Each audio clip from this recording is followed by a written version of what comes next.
कानपुर के एक छोटे से गांव में आरुषि नाम की एक लड़की रहती थी। आरुषि अपने माता और पिता के साथ रहा करती थी। आरुषि के पिताजी एक गरीब किसान और माँ दर्जी थी। दोनों ही अपना अपना काम करके घर चलाने की कोशिश किया करते थे, लेकिन आरुषि की पढ़ाई लिखाई के खर्चे की वजह से दोनों बहुत परेशान रहते थे। मुझे मेरी आरुषि की बड़ी चिंता हो रही है, उसकी पढ़ाई लिखाई की, क्योंकि आरुषि अब बड़ी हो गई है और अगर हमने उसका स्कूल में दाखिला नहीं करवाया तो बड़ी परेशानी हो जाएगी। मैं अपनी कोशिश तो कर ही रहा हूँ भाग्यवान। हमारी आरुषि पढ़ने में बहुत तेज और बहुत बुद्धिमान है। अभी से ही उसे गुना भाग और अंग्रेजी पढ़ने आ गया है। हम कल सुबह ही उसे लेकर एक बड़े से स्कूल में जाएंगे दाखिला करवाने। आरुषि को लेकर सुबह ही करुणा और गोपीचंद एक बड़े से स्कूल में जाते हैं। गोपीचंद वहाँ की खूबसूरती देखकर दंग रह जाता है। माँ, क्या मैं इस स्कूल में पढ़ूंगी? बिल्कुल बेटा, तुम इसी स्कूल में पढ़ोगी। यहाँ पढ़कर तुम बहुत अमीर बनोगी और ऐसे ही कई सारे स्कूल भी बनाओगी। मुझे बड़ी हिचकिचाहट हो रही है, कहीं हमें ज्यादा पैसे न भरने पड़ जाएं। अरे आप चलो तो वहाँ चल के देखे तो सही। स्कूल के गेट पर पहुँचते ही उन्हें गेट पर खड़ा चौकीदार रोक लेता है। ठहरो, कहाँ चल दिए बिना किसी अनुमति के? वो दरअसल मैं अपनी बेटी का इस स्कूल में दाखिला करवाने आया हूँ। दाखिला, और वो भी यहाँ? लगता है तुम अपनी औकात भूल रहे हो। यहाँ बस अमीरों के बच्चे आते हैं और तुम्हें देखकर लग रहा है कि तुम कहीं कचरा साफ करते हो। ये आप कैसी बातें कर रहे हैं? मेरी बेटी पढ़ने में बहुत होशियार है। कृपया करके हमें अंदर जाने दीजिए, हमारा अपमान मत करिए। मैंने तुमसे कह दिया ना, चले जाओ, वरना मुझे अपने इस डंडे का सहारा लेना पड़ेगा। चौकीदार उन्हें वहाँ से डांट कर भगा ही रहा था कि तभी उस स्कूल की एक टीचर वहाँ पर आ जाती है और गोपीचंद और उसके परिवार की दशा देखकर कहने लगती हैं। चौकीदार, मैंने तुम्हें कितनी बार कहा है, लोगों से इस तरह की बातें मत किया करो। चलो जाओ और अपना काम करो, मैं इन्हें देख लूंगी। आप सब मेरे साथ मुख्य प्रिंसिपल के ऑफिस में चलिए। फिर सब मिलकर प्रिंसिपल सर के ऑफिस में चले जाते हैं। जी सर, वो ये हमारे स्कूल में अपनी बेटी का दाखिला करवाने आए हैं, इसलिए मैं इन्हें अंदर ले आई। बच्ची बड़ी ही होशियार और काबिल है। कहिए, क्या बात है? क्या आपको हमारे स्कूल का नाम पता है? ये सेंट मैरी स्कूल है। ये बहुत बड़ा कॉन्वेंट स्कूल है। अंग्रेजों के तौर तरीके सिखाते हैं हम यहाँ पर बच्चों को, ताकि उनमें अनुशासन रहे। हम अपनी बच्ची के अंदर यही सारे गुण चाहते हैं और इसीलिए हम जितना चाहे उतना पैसा देने को तैयार हैं। गोपीचंद के इतना कहने से प्रिंसिपल और उस टीचर की आंखें लालच से चमक जाती हैं। तभी टीचर ने उस प्रिंसिपल सर से चुपके से कहा, ये गरीब भले हैं, लेकिन इनकी लाचारी का हम पूरा फायदा उठा सकते हैं। अपनी बच्ची को पढ़ाने के लिए ये पूरे पैसे दे देंगे। अगर आप कहें तो इनसे 2 गुने ज्यादा पैसे ले लूं। ये भी कोई कहने की बात है? उनके यहाँ से पैसे आएंगे तभी तो हमारे बच्चे और परिवार खुशी से रहेंगे। जितना लूट सकते हो लूट लो। हमारे स्कूल में 25,000 रुपए में दाखिला होता है। मैं इन्हें 50,000 कहूँगी, आप हामी भर देना। गोपीचंद, तुम 50,000 रुपए लाकर दे दो और अपनी बच्ची का इस स्कूल में दाखिला करवा दो। मालिक, इतने पैसे मैं कहाँ से लाऊंगा? क्या मुझे थोड़ा वक्त मिल सकता है क्या? देखो, अगर अपनी बच्ची के भविष्य की सुरक्षा चाहते हो तो दाखिला लो, वरना हमारा समय बर्बाद मत करो। दफा हो जाओ, जब पैसे हो जाए ना तब आना। गोपीचंद, करुणा और आरुषि वहाँ से निराश होकर घर चले जाते हैं। पिताजी, मेरी उम्र के सारे बच्चे स्कूल जाने लगी हैं। अच्छी अच्छी टिफिन लेकर और बैग लेकर मैं कब जाऊंगी पिताजी? तुम जरूर जाओगी बेटा, बस थोड़ा सा इंतजार करो। मुझे आरुषि की बड़ी चिंता हो रही है। 50,000 रुपए हम कहाँ से लाएंगे? अपनी बच्ची को पढ़ाने के लिए मैं कुछ भी कर सकता हूँ। क्यों न हम चलकर गांव में कमला मौसी की मदद ले। गांव में सबसे पुरानी और पढ़ी लिखी वही है, वो हमारी मदद जरूर करेंगी।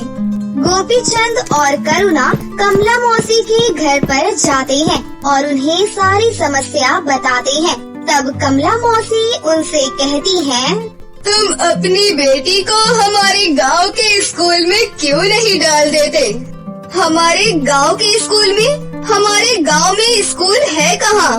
गांव में कोई अच्छी शिक्षा नहीं दे सकता, इसीलिए तो उन्हें दूसरे गांव या शहर के स्कूल में डाला जाता है।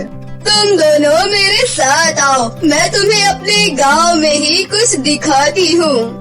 कमला मौसी उन्हें जंगल के रास्ते से एक गुफा की ओर ले जाती है और कहती हैं, इस गुफा में जाओ, तुम्हें सब कुछ पता चल जाएगा। जैसे ही करुणा और गोपीचंद गुफा में जाते हैं तो वो किसी दूसरी ही दुनिया में पहुंच जाते हैं और उनके सामने एक बड़ा सा स्कूल नजर आता है जो पूरा सोने का होता है। उस स्कूल में सोने की घंटी होती है, सोने का ब्लैक बोर्ड, सोने का बेंच जिस पर सारे बच्चे पढ़ाई कर रहे होते हैं। ये सारी चीजें देखकर करुणा और गोपीचंद चौंक जाते हैं और कमला मौसी से कहते हैं, ये सब कैसे हो सकता है? हमारे गांव में सोने की स्कूल कैसे हो सकती है और ये गुप्त क्यों है? तब जाकर कमला मौसी उन्हें सारी बात बताती है। अंग्रेजों के डर की वजह से ये स्कूल हमारे पूर्वजों ने परियों से यहाँ बनवाया था ताकि हमारी संस्कृति और विचार ना बदले। यहाँ पर सभी बच्चों को परियां पढ़ाने आती हैं। पहले मेरी माँ इस स्कूल की टीचर थी, पर एक दिन उन्हें अंग्रेजों ने पकड़ लिया। तुम दो खाड़ी के लोग हमारे जैसे स्कूल खोल रहे हो, तुम्हें तो मैं छोड़ूंगा नहीं। लेकिन हमने तुम्हारा क्या बिगाड़ा है? अपने बच्चों को पढ़ाकर तुम हमसे आगे बढ़ना चाहते हो, ये मैं हरगिज नहीं होने दूंगा। तुम हमसे चाहते क्या हो? हम क्या करें? तुम पूरे खानपुर गांव में जितना सोना है तुम हमें ला कर दे दो और अपनी ये गंदी से स्कूल बंद करके यहाँ से दफा हो जाओ। मैं इन्हें यहाँ का सोना हरगिज नहीं दूंगी और सारे सोने को लेकर उस जंगल की गुफा में छुपा दूंगी और अपनी अलग दुनिया बनाऊंगी। उसके बाद कुछ परियों ने मेरी माँ की मदद की और उस सोने से इस जंगल में एक स्कूल बना दिया। उस वक्त से लेकर अब तक हम कानपुर गांव वाले इस सोने के स्कूल को खुफिया तरीके से चला रहे हैं। हे ऊपर वाले, तो असली बात ये है कि आप मेरी बेटी को भी इस सोने के स्कूल में दाखिला देंगी? कृपया करके कमला मौसी, मेरी बेटी को शिक्षा की बहुत जरूरत है। मैं तुम्हारी बेटी को इस स्कूल में तभी लूंगी जब तुम शहरी स्कूल की पोल खोलोगे। उन लोगों ने हमारे गांव के कई सारे लोगों को ठगा है, उन्हें तुम्हें पकड़वाना होगा।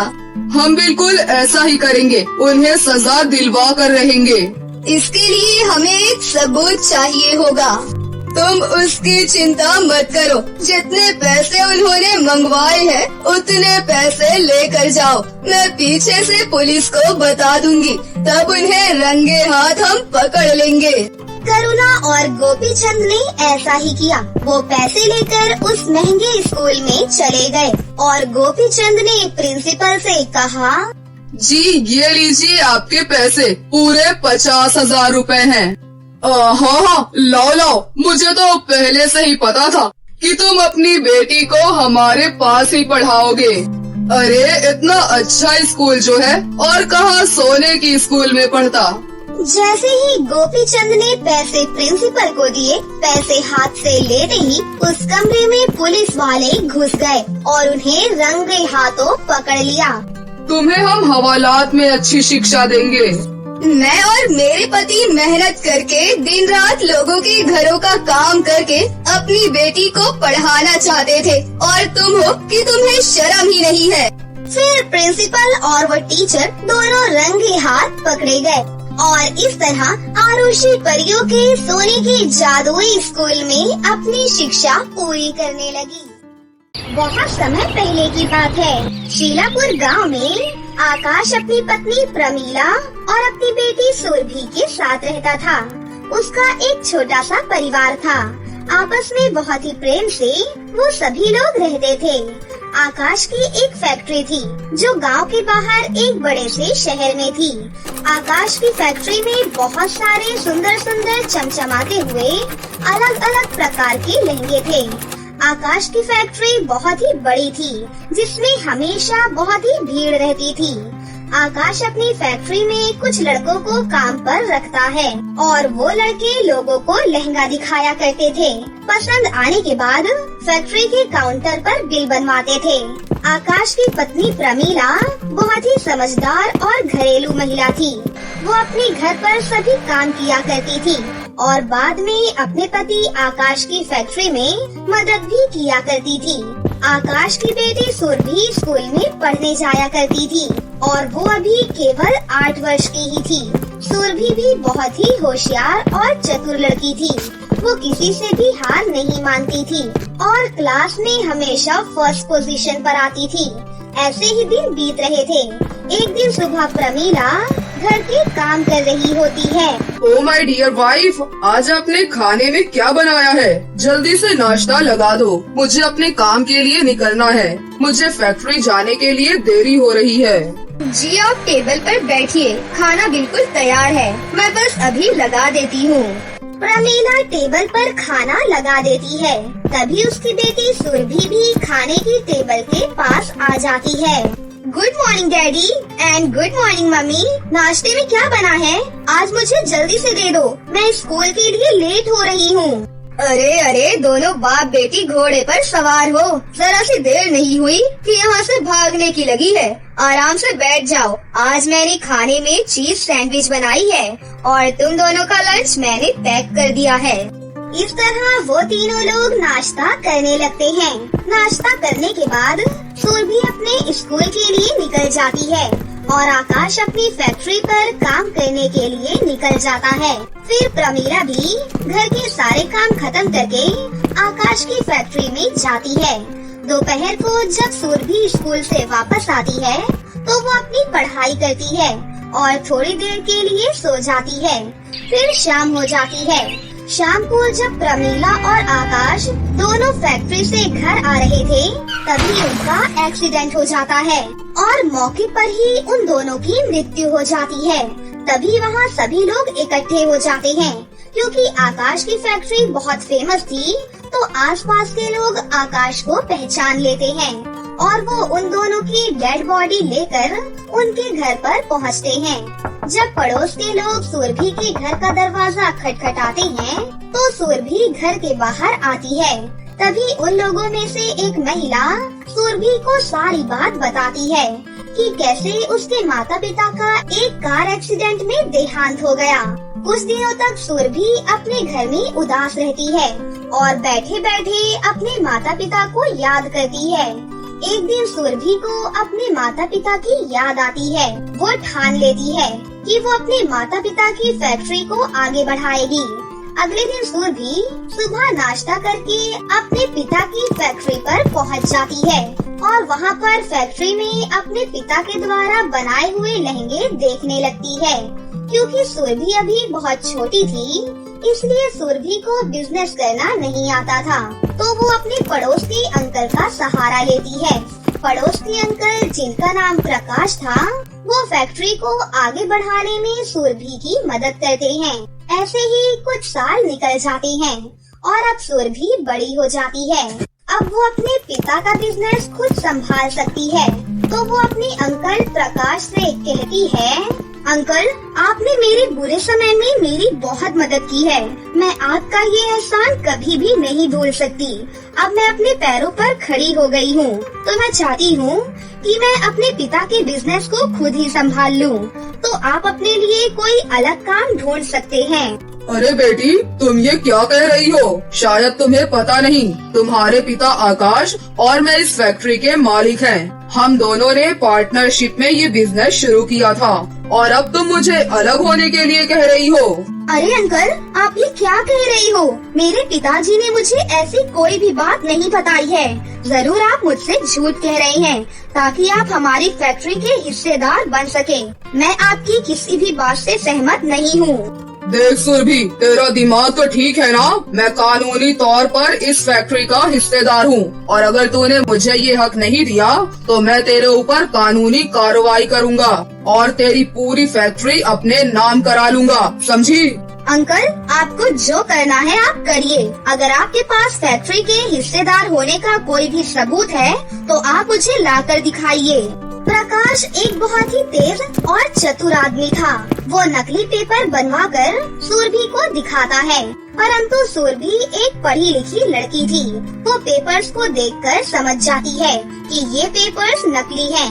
वो फोन लगाकर पुलिस को अपनी फैक्ट्री में बुला लेती है और सारी बातें पुलिस को बता देती है।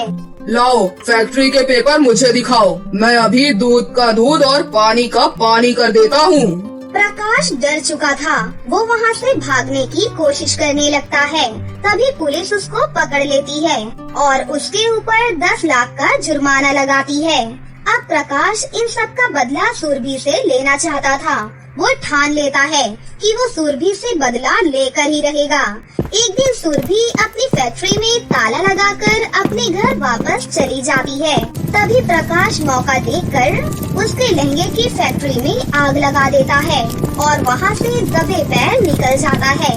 जब सुबह सुरभि आकर देखती है तो उसकी फैक्ट्री बिल्कुल जलकर राख हो चुकी थी। वो चारों तरफ से जल रही थी। सुरभि अपनी फैक्ट्री की ये हालत देखकर बहुत ही दुखी होती है और अपने घर वापस चली जाती है। सुरभि अपने घर पर बहुत उदास रहने लगती है और खाना पीना भी छोड़ देती है, जिसके कारण अब उसकी हालत बहुत बुरी हो जाती है और वो बीमार हो जाती है। एक दिन सुरभि सोचती है कि इतनी बेकार जिंदगी जीने से अच्छा वो अपनी जान ही दे दे और वो छत से कूदने की कोशिश करती है। तभी एक परी आकर उसे रोक लेती है। तुम तो बहुत समझदार लड़की हो सुरभि, फिर तुम ये कायरों वाले काम क्यों कर रही हो? मैं समझ सकती हूँ तुम्हारी प्रॉब्लम, परंतु इसका मतलब ये नहीं कि तुम अपनी जिंदगी से हार मान जाओ। आपको तो सब कुछ पता है परी जी, आप ही बताइए, अपने माता पिता के बिना अकेले इस दुनिया में मैं किसके सहारे जीऊं? यहाँ कदम कदम पर धोखेबाज लोग रहते हैं। सुरभि, तुम बहुत ही नेक दिल की लड़की हो। तुम हमेशा दूसरों की सहायता भी करती हो, इसलिए रानी परी ने मुझे यहाँ तुम्हारी सहायता करने के लिए भेजा है। परी जी, क्या आप मेरी सहायता कर सकती हैं? क्या आप मुझे मेरी फैक्ट्री वापस दिलवा सकती हैं? सुरभि, मैं तुम्हें तुम्हारी फैक्ट्री तो वापस नहीं दिला सकती, परंतु मेरे पास तुम्हारे लिए उससे भी अच्छा कुछ है। ये लो, ये परी लोग का जादुई विशाल लहंगा है। ये लहंगा कोई आम लहंगा नहीं है, ये लहंगा तुम्हारी सहायता करेगा।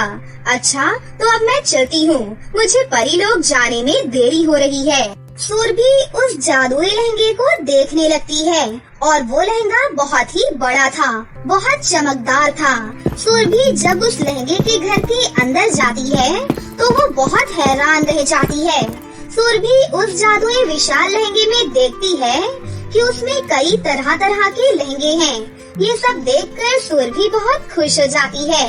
तभी उस घर से एक आवाज आती है, सुरभि बेटी, तुम्हारे इस लहंगे के घर में स्वागत है। ये लहंगे का घर तुम्हारी सभी इच्छाएं पूरी करेगा, साथ ही साथ ये खाने के लिए तुम्हें स्वादिष्ट भोजन भी देगा और पहनने के लिए सुंदर और अच्छे कपड़े देगा।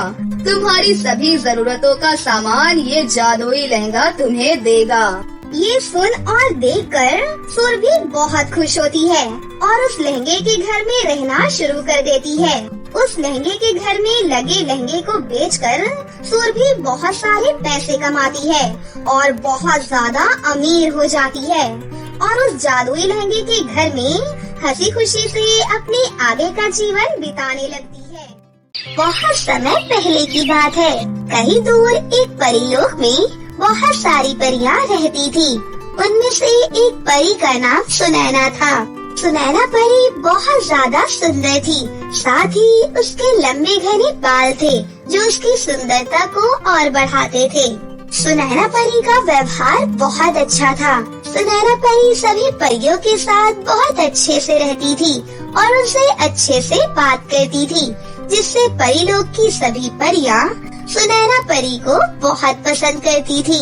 तो वहीं बहुत सी परियां सुनैना परी की सुंदरता से जलती भी थी, लेकिन सुनैना परी को इससे कोई फर्क नहीं पड़ता था। वो तो उनसे भी बहुत अच्छे से बात करती थी। वहीं सुनैना परी हर वीकेंड पर पृथ्वीलोक पर भी जाया करती थी और वहाँ मौजूद गरीब और लाचार लोगों की मदद करती थी। लेकिन सुनैना परी को मेकअप करने का बहुत शौक था। एक बार सुनैना परी मेकअप कर रही होती है, तभी सुनैना परी को अचानक से एक आइडिया आता है और सुनैना परी सोचने लगती है और अपने आप से बातें करते हुए बोलती है, वैसे मेकअप तो मैं अच्छा ही कर लेती हूँ, क्यों ना मैं एक ब्यूटी पार्लर खोल लूँ और सभी को सुंदर बना दूँ। अच्छा एक काम करती हूँ, पहले जाकर रानी परी से पूछती हूँ, क्योंकि उनकी इजाजत लेना तो बहुत जरूरी है। रानी परी अगर मुझे इजाजत दे देती है तो मैं बहुत जल्दी अपना ब्यूटी पार्लर खोल सकती हूँ और अपना मेकअप का टैलेंट वहाँ दिखाऊंगी। उसके बाद सुनैना परी तुरंत ही रानी परी के पास पहुँचती है और रानी परी से बोलने लगती है, रानी परी को मेरा प्रणाम। रानी परी, मैं आपसे कुछ बातें पूछने आई हूँ। आज मुझे एक आइडिया आया है, इसलिए मैं एक ब्यूटी पार्लर खोलना चाहती हूँ, जिसे खोलने के लिए मुझे आपकी इजाजत की जरूरत है। अगर आप मुझे इजाजत दें तो क्या मैं परीलोक में एक ब्यूटी पार्लर खोल सकती हूँ? देखो सुनैना परी, मैं तुम्हें ऐसे ही इजाजत नहीं दे सकती और तुम भी अपनी मर्जी से परीलोक में ब्यूटी पार्लर नहीं खोल सकती हो। इसलिए मैं तुम्हें कुछ उपाय बताती हूँ। तुम्हें किसी एक जरूरतमंद की मदद करनी होगी जिसको तुम्हारी सख्त जरूरत हो, और इसके बाद ही मैं तुम्हें परीलोक में ब्यूटी पार्लर खोलने की इजाजत जरूर दूंगी। इसलिए पहले तुम किसी जरूरतमंद की मदद करो और उसके बाद मेरे पास आना। ठीक है रानी परी, मैं बिल्कुल ऐसा ही करूँगी। उसके बाद रानी परी वहाँ से चली जाती है। रानी परी ने बोला है कि मुझे किसी एक जरूरतमंद की मदद करनी है, लेकिन परीलोक में मुझे तो नहीं लगता कि कोई जरूरतमंद मिलेगा भी। इसीलिए मुझे शायद से इस कार्य के लिए धरती लोक में जाना चाहिए। अब मैं जल्दी से धरती लोक की तरफ निकलती हूँ। फिर सुनैना परी तुरंत ही धरती लोक पर चली जाती है। तभी सुनैना परी को कहीं से रोने की आवाज सुनाई देती है। सुनैना परी इधर उधर देखने लगती है। तभी सुनैना परी को दिखाई देता है कि थोड़ी ही दूर पर एक छोटी सी बच्ची रो रही है। सुनैना परी जल्दी से उस बच्ची के पास जाती है और उस बच्ची से बोलती है कि बेटा, तुम क्यों रो रही हो? मुझे बताओ, क्या मैं तुम्हारी कोई मदद कर सकती हूँ? अरे आप तो एक परी हो ना? मेरी माँ ने मुझे बचपन में बताया था कि परियां सबकी मदद करती हैं।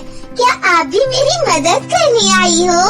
हाँ बेटा, तुमने बिल्कुल सही कहा, मैं एक परी हूँ। चलो तुम मुझे अपनी परेशानी बताओ, फिर मैं तुम्हारी मदद करूँगी। फिर वो छोटी सी बच्ची सुनैना परी को बताती है कि परी जी, मेरा नाम आलिया है। मेरे चाचा चाची ने मेरे माता पिता का घर छीन लिया और मुझे धक्के मारकर घर से बाहर निकाल दिया। मैं कई दिनों से भूखी भी हूँ, लेकिन किसी ने मुझे खाना भी नहीं दिया, इसीलिए मैं रो रही हूँ।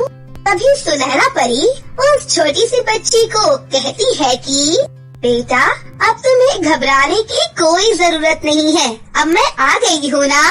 फिर सुनैना परी आलिया को लेकर एक खाली जगह पर आ जाती है और अपने जादू से वहाँ पर एक बड़ा सा आलीशान घर और कई सारी गाड़ियाँ प्रकट कर देती है। साथ ही उसे पैसा देने वाला जादुई लहंगा भी दे देती है। फिर सुनैना परी कहती है, चलो बेटा अब मैं चलती हूँ। तुम्हें कभी भी कोई जरूरत हो तो तुम मुझे पुकार लेना। इतना सुंदर घर और लहंगा पाकर आलिया खुशी से उछलने लगती है।